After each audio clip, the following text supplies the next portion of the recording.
Década de 1930. Um país sob fortes tensões políticas e militares e ainda economicamente instável.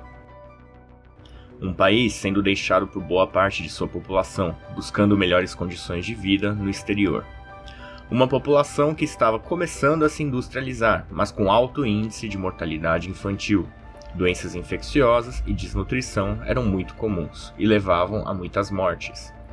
Em meio a esse caos, enquanto o barulho dos discursos inflamados buscavam esperanças para um futuro, um homem trabalhava calmamente no silêncio do seu laboratório.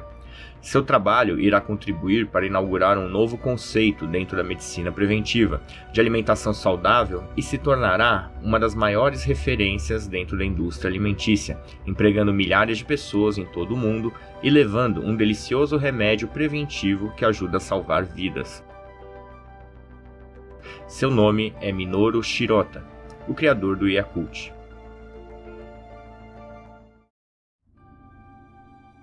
Nascido em 23 de abril de 1899, Minoru Shirota cresceu em um Japão muito diferente do que conhecemos hoje.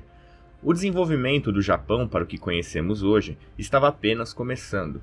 Até pouco tempo, o Japão vivia em uma era feudal onde o poder era garantido pela força militar. O Japão era fragmentado em diversos feudos, cada um sob o poder de um senhor feudal, os chamados shoguns, que tinham o poder político e militar garantidos pelos seus exércitos de guerreiros profissionais, os conhecidos samurais. Essa foi a era Tokugawa, que teve sua origem em 1600 e durou por quase 300 anos. Nesse período, o Japão evitava ao máximo contato com qualquer outro país. Quando Minoru Shirota nasceu, não fazia nem 50 anos que o Japão estava passando pela chamada Revolução Meiji, na qual o Japão progressivamente deixava esse passado teocrático, autoritário e feudal do shogunato Tokugawa para ser um país que praticava comércio com os demais. Na Revolução Meiji, o Japão deixava uma sociedade baseada na força militar para se tornar uma sociedade baseada na industrialização e no comércio.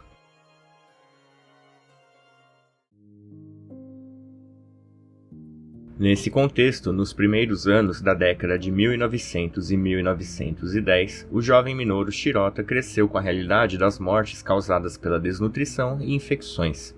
Cólera, disenteria, higiene precária e nutrição deficiente, tudo isso resultava em um alto índice de mortalidade por doenças, principalmente o grupo mais vulnerável, as crianças em seus primeiros anos de vida.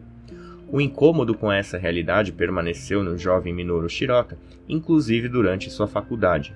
Em 1921, com aproximadamente 22 anos, ingressou na Universidade Imperial do Japão, que hoje conhecemos como Universidade de Kyoto, para se tornar médico. Dentro da universidade, Minoru Shirota foi tomado por um fascínio que veio por inspiração de um artigo escrito no ano de 1900, pelo microbiologista e ganhador do Prêmio Nobel, L. Metchnikoff. O nome do artigo era Longevidade sem Envelhecimento, que ilustrava a longevidade dos búlgaros e sua prática de beber leite fermentado. Esse artigo influenciou Minoru Shirota a pensar diferente. E se, ao invés de se dedicar à cura das doenças da época, procurassem formas de simplesmente impedir que elas acontecessem? E se pensarmos em formas de melhorar a longevidade e manter a saúde ao invés de atuar sobre uma doença já instalada? E assim começou a se interessar e se dedicar à área de medicina preventiva, e justamente inspirado pelo artigo, acreditou que o estudo de micro-organismos poderia ser a chave para isso. Assim, em 1925, o agora médico Minoru Shirota continuou seus estudos em busca desse objetivo. Iniciou suas pesquisas em laboratório, buscando entender melhor as bactérias e sua relação com o corpo humano. Começou a isolar os diferentes tipos de bactéria e verificar as características de cada uma delas. Aos poucos, foi encontrando bactérias que aparentemente eram benéficas para o nosso organismo. Dedicou-se a essa atividade por 5 anos, até que, em 1935, concluiu seu doutorado e encontrou algo notável. Encontrou uma cepa de bactéria que, além de benéfica para o organismo, tinha capacidade de sobreviver ao ácido presente em nossa digestão, e assim chegar no intestino intacta. Hoje conhecemos essa bactéria como Lactobacillus casei shirota, em homenagem ao seu descobridor. Essa descoberta seria uma das maiores influências para impulsionar o que conhecemos como probióticos, os alimentos que contêm micro-organismos benéficos para a saúde. O Dr. Minoru Shirota agora tinha descoberto uma bactéria que poderia ser ingerida e chegar ao intestino e agir como um probiótico. Essas bactérias, ao chegar no intestino, auxiliam na digestão do bolo alimentar remanescente. Elas se multiplicam e quebram as moléculas no intestino, liberando nutrientes que são absorvidos pelo corpo, ajudando no funcionamento do intestino e, principalmente, impedindo que outras bactérias maléficas para o organismo se multipliquem. Tudo isso tem como resultado a prevenção de infecções, melhora na absorção de nutrientes, prevenção de doenças e melhora da saúde. Ou seja, exatamente o que o Dr. Minoru Shirota buscava. Hoje, também sabemos que a melhora do funcionamento do intestino ajuda a melhorar os hormônios e está relacionado até mesmo com a diminuição das chances de algum tipo de câncer. Agora o Dr. Minoru Shirota tinha o que buscava, só tinha um problema. Como as pessoas iriam ingerir essas bactérias?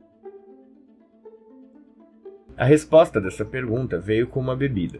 Pegando leite desnatado com glicose e aquecendo, dentre outras coisas para eliminar outras bactérias, e depois de esperar o resfriamento, então inserindo a nova e misteriosa bactéria descoberta pelo Dr. Minoru para que ela fermente o leite durante alguns dias.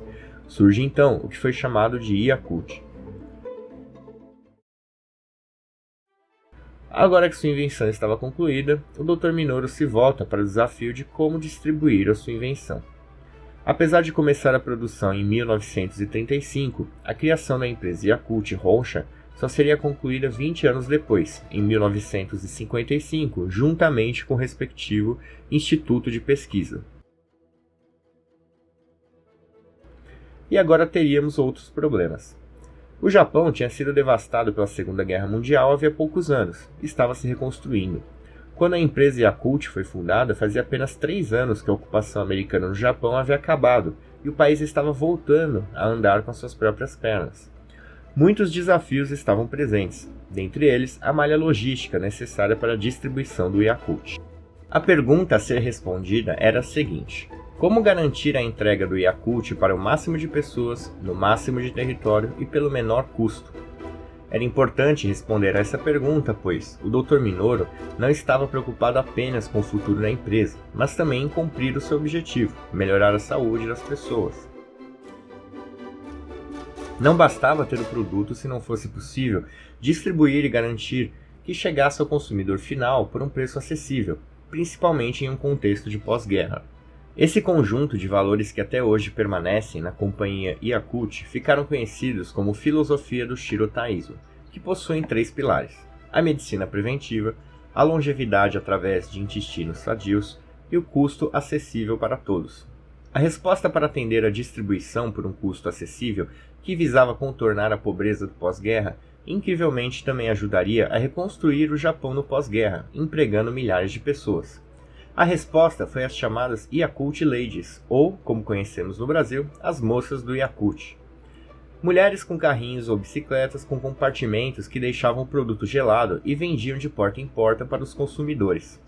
Isso permitiu uma grande capilaridade da malha de distribuição logística, chegando a muitos lugares por um custo menor. Isso permitiu às mulheres ingressarem no mercado de trabalho e assim contribuírem com as suas famílias para a saída da pobreza do pós-guerra, além de ter contribuído para a independência financeira e profissional feminina rumo à conquista do seu espaço no mercado de trabalho. A estratégia prosperou e a partir daí muitas conquistas vieram.